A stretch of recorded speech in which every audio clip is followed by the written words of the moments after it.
Hello students, स्वागत है आप सभी का फॉरएवर प्रयास एजुकेशन चैनल में। और मैं डॉक्टर शशि शास्त्री निबंध के क्रम में आज एक नया निबंध रामायणम जो हम विस्तार से पढ़ेंगे। रामायण आदि काव्य कहलाता है, महर्षि वाल्मीकि के द्वारा विरचित आदि जो कवि हैं। चलिए शुरू करते हैं। रामायणम भारतवर्षस्य एकम सर्वो उत्कृष्टम धार्मिकम नैतिकम एवं ऐतिहासिकम ग्रंथ रत्नम अस्ति। रामायण भारतवर्ष का एक सर्व उत्कृष्ट, सबसे अच्छा धार्मिक, नैतिक और साथ ही साथ ऐतिहासिक ग्रंथों में रत्न के समान है। इदम अपि कवि महर्षि वाल्मीकि विरचितम भारतीय साहित्य से आद्यम महाकाव्यम आस्ते। इदम यह आदि कवि महर्षि वाल्मीकि के द्वारा लिखा गया भारतीय साहित्य का आद्य सबसे पुराना महाकाव्य अस्ते। महाकाव्य है और महाकाव्यों में भी सबसे पुराना है, इसीलिए इसको आद्य काव्य और महर्षि वाल्मीकि को आद्य कवि कहा जाता है। अत्र सनातन वैदिक धर्मस्य एवं संस्कृते आदर्श मर्यादा पुरुषोत्तमस्य भगवते श्री रामस्य समग्र जीवनस्य काव्यम अयम वर्णम संभूतम अस्ति।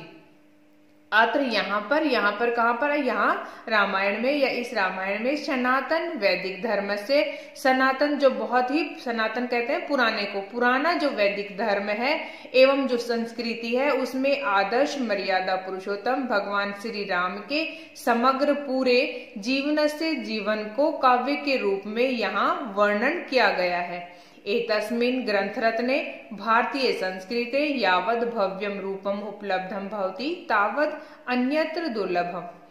एतस्मिन् ग्रंथरत्ने, इस ग्रंथ रूपी रत्न में या रत्न रूपी ग्रंथ में भारतीय संस्कृति का जैसा भव्य स्वरूप यहाँ उपलब्ध होता है वैसा दूसरी जगह मिलना दुर्लभ है।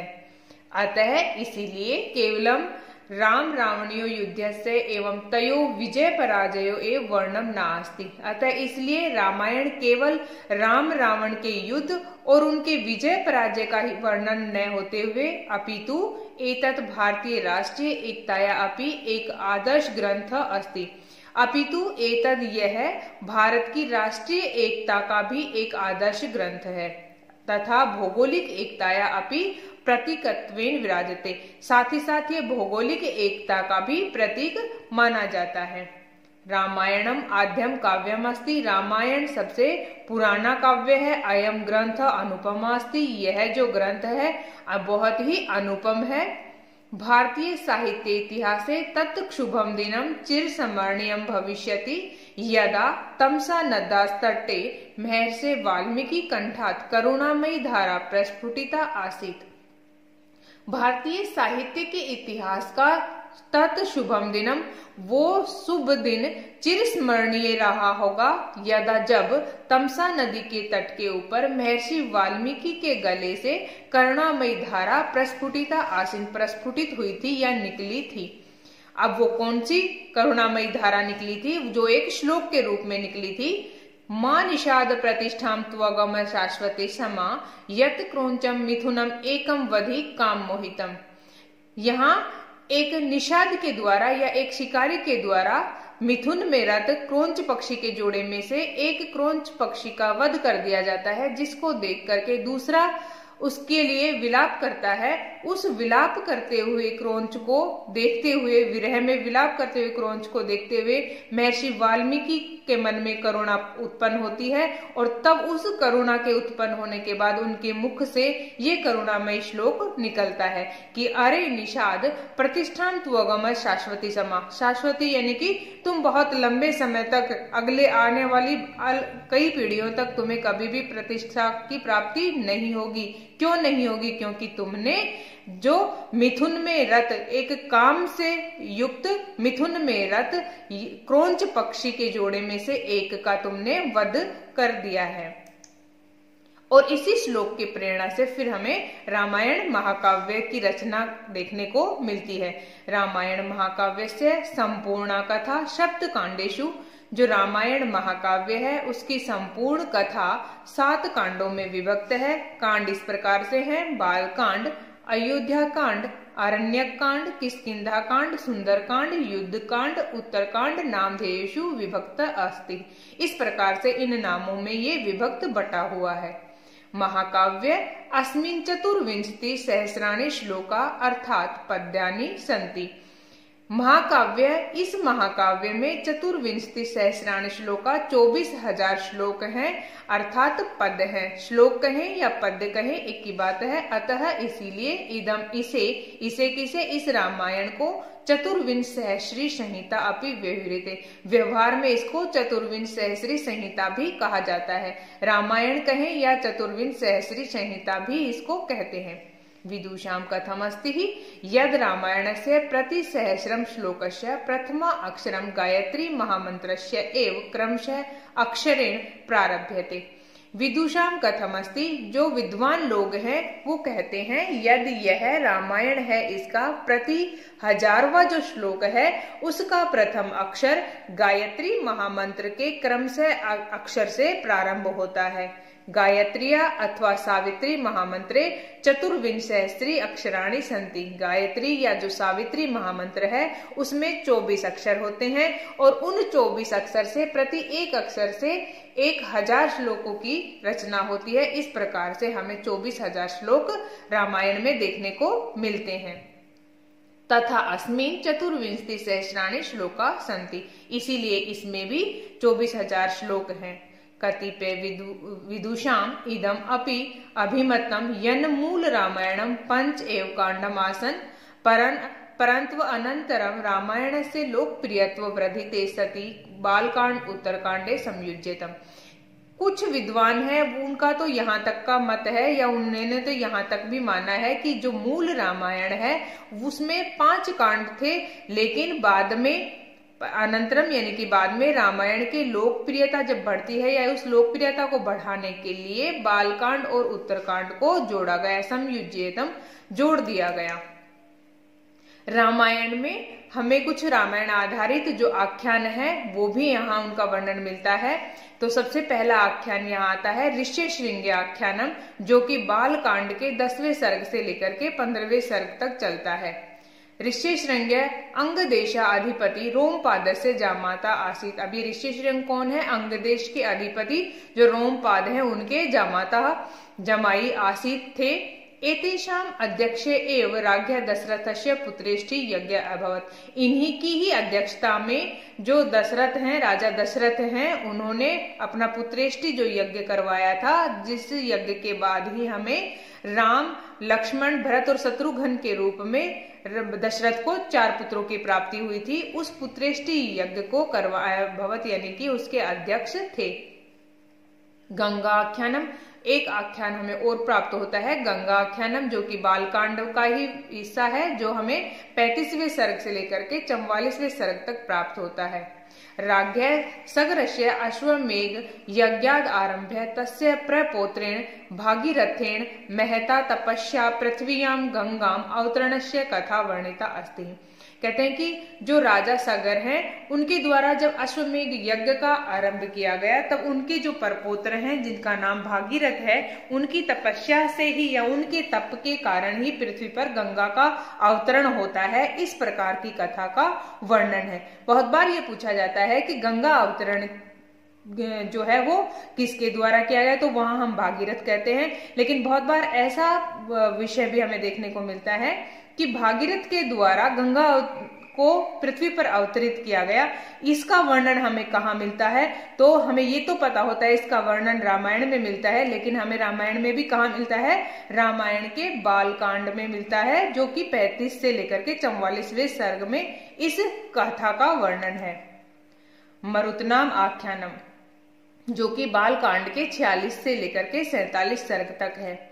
अत्र यहाँ पर कश्यप पत्न्याम दीते गर्भात 9 मरुदगणानाम उत्पत्ति वर्णिता अस्ति। कहते हैं कि यहाँ पर जो कश्यप ऋषि हैं उनकी पत्नी के गर्भ से 9 जो 49 जो मरुदगण हैं उनकी उत्पत्ति का वर्णन यहाँ पर मिलता है। अहिल्याम उद्धाराख्यानम, जो अहिल्या है उसका भी उद्धार होता है, और ये आख्यान भी हमें रामायण से ही प्राप्त होता है। ये जो मैंने आपको यहाँ आख्यान बताए बहुत ही इम्पोर्टेंट है, इनकी कथा का वर्णन रामायण में है। और ये विषय बहुत बार अलग से भी पूछ लिए जाते हैं कि इस विषय पर यानी कि रामायण में हमें ये कहाँ से प्राप्त होता है।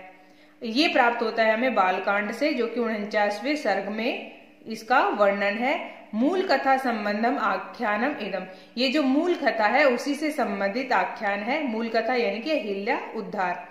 अत्र यहाँ पर भगवान राम शापग्रस्ताम महर्षि गौतमस्य पत्नी अहिल्याम उद्धरति, यहाँ पर भगवान राम है वो शाप से ग्रसित महर्षि गौतम की जो पत्नी है अहिल्या उसका उद्धार करते हैं। महर्षि गौतम के द्वारा ही अपनी पत्नी को श्राप दे दिया गया था, और जो अहिल्या है वो पत्थर की मूर्ति के रूप में स्थापित हो गई थी। तब वहां भगवान श्री राम ने उसका क्या किया था, उद्धार किया था, और उसको दोबारा से जीवन प्राप्त होता है। अगला आख्यान हमें मिलता है शुनशेप आख्यानम, जो कि बहुत ही महत्वपूर्ण भी है। हरिश्चंद्र उपाख्यानम बालकांड से 62वें सर्गे, ये यहाँ पर हमें बालकांड के ही 62वें सर्ग में प्राप्त होता है। अत्र यहाँ पर महर्षि विश्वामित्र से उपदेशेन अजिगर्त पुत्र शुनशेप वरुण देवम पूजित्वा स्वस्य प्राण रक्षाम कृतवान, यहाँ पर महर्षि वाल्मीकि के उपदेश से अजिगर्त जो पुत्र हैं उन्होंने शुनशेप को वरुण देव की पूजा करके अपने स्वस्य माने अपने प्राणों की रक्षा करने के लिए कहा था। मूलतः ऋग्वैदिक आख्यानम इदम मूल कथा असंबंधम, मूलतः ये जो आख्यान है ये ऋग्वेद की मूल कथा से भी संबंध रखता है। इसीलिए हमने यो ऋग्वेद में भी इस कथा को, शुनशेप की कथा को हम वहां भी पढ़ते हैं। ये मूल रूप से ऋग्वेद से संबंधित है, लेकिन इसका शॉर्ट रूप हमें कहा, बालकांड में भी इसका वर्णन हमें देखने को मिलता है। रामायणम प्राचीन भारतस्य ज्ञान विज्ञानस्य विश्वकोश अस्ति, रामायण प्राचीन भारत में और उस प्राचीन भारत के भी ज्ञान और विज्ञान का विश्वकोश के रूप में है। जीवन दर्शनस्य लोक शिक्षण आदि नाम दृष्टया अपि अस्य ग्रंथस्य अत्यधिकम महत्वम अस्ति, जीवन दर्शन के लिए, यानी कि जीवन दर्शन का मतलब यही है कि जो संपूर्ण हमारा जो जीवन है वो किस प्रकार का होना चाहिए। इस प्रकार की जो व्यवस्था है संपूर्ण जीवन की, यानी जिस प्रकार से हमारा संपूर्ण जीवन 16 संस्कारों में बटा हुआ था, उनका बहुत अधिक वर्णन हमें कहाँ से प्राप्त होता है, रामायण से। तो हमारे संपूर्ण जीवन के दर्शन के लिए लोक शिक्षण आदि नाम सामाजिक जो शिक्षा है उसकी दृष्टि से यह ग्रंथ बहुत ही अधिक महत्वपूर्ण है। एतत् अतिरिक्तम, इसके साथ साथ ही नैतिकता की दृष्टि से, सौंदर्य की दृष्टि से, या फिर राजनीति हो या फिर दंड नीति हो, इस प्रकार का जो प्राचीन स्वरूपस्य ज्ञान अस्मद् ग्रंथात् प्राप्यते, इस तरीके का प्राचीन, इन नीतियों का प्राचीन जो स्वरूप है उसका ज्ञान इस ग्रंथ से प्राप्त होता है। रामायणम एव एकम एतादृक् महाकाव्यम अस्ति यद भारतीयम साहित्यम सर्वाधिकम प्रभावितम अकरोत्, रामायण ही एकमात्र एक ऐसा महाकाव्य है जो कि भारतीय साहित्य को सर्वाधिक प्रभावित करता है, या जिससे कि भारतीय साहित्य सबसे अधिक प्रभावित हुआ है, और वो एकमात्र काव्य है रामायण। वेदानाम एवं उपनिषदम अनंतरम रामायण से अत्यधिक समादर संजाता, वेद और उपनिषदों के बाद में अगर किसी का आदर होता है तो वो रामायण ही है जिसका बहुत अधिक आदर होता है। वस्तुतः हालांकि अयम पूज्यतमो ग्रंथो अस्ति, ये बहुत ही पूजनीय ग्रंथ है। पूजनीय इसको इसलिए कहा क्योंकि इसमें मर्यादा पुरुषोत्तम श्री राम की कथा है, और उन मर्यादा पुरुषोत्तम श्री राम के चरित्र को या उनके जीवन को सभी लोग अनुसरण करते हैं, क्योंकि उनका जो जीवन है वो बहुत ही अनुसरणीय है। चाहे वो किसी भी आश्रम का व्यक्ति हो, चाहे वो ब्रह्मचर्य आश्रम हो, गृहस्थ आश्रम हो या फिर वानप्रस्थ हो, उनके द्वारा किए गए कार्य सभी के लिए अनुकरणीय है, इसलिए इसको पूज्यतम ग्रंथ कहा गया है। ए भी कारण एव अस्य महत्व प्रतिपादनम स्वतः सिद्धम भवति, ए भी कारण एव, इन सभी कारणों के द्वारा ही अस्य इसका महत्व प्रतिपादनम स्वतः सिद्धम भवति, इसके जो महत्व का प्रतिपादन है या इसका जो महत्व है वो अपने आप ही सिद्ध हो जाता है। तो स्टूडेंट्स, ये मैंने आपको रामायण बहुत ही शॉर्ट रूप में बताया। ऐसे ही और वीडियोस देखने के लिए आप प्लीज चैनल को सब्सक्राइब कर लें। चैनल को सब्सक्राइब करें, साथ ही साथ बेल आइकन को भी प्रेस करें ताकि आगे आने वाली और नोटिफिकेशन आपको मिलती रहे। प्लीज वीडियोस को लाइक करें, ज्यादा से ज्यादा शेयर भी करें। थैंक यू दोस्तों।